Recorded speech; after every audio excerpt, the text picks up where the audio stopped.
Il s'appelait Samuel. Chaque matin, la première chose qu'il faisait, c'était regarder sa montre, pas pour savoir l'heure, mais pour se rappeler que le temps passait à 67 ans.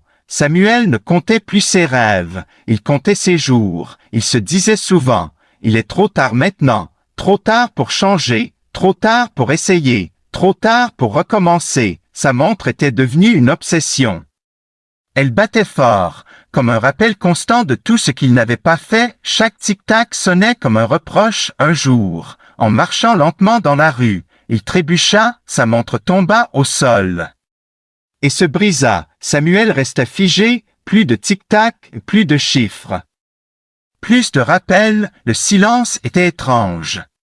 Mais apaisant, assis là, sans le bruit du temps, il leva les yeux pour la première fois depuis longtemps. Il vit le ciel, il entendit les voix, il sentit le vent. Un vieil homme assis non loin de lui murmura doucement, « Tu sais, le temps ne disparaît pas quand on arrête de le compter. » Il commence à vivre. Ces mots frappèrent Samuel plus fort que la chute. Il comprit alors une chose simple, mais profonde. Ce n'était pas le temps qui lui manquait, c'était le courage de vivre maintenant. Ce jour-là, Samuel ne répara pas sa montre. Il rentra chez lui, sourit, et fit une chose qu'il repoussait depuis des années.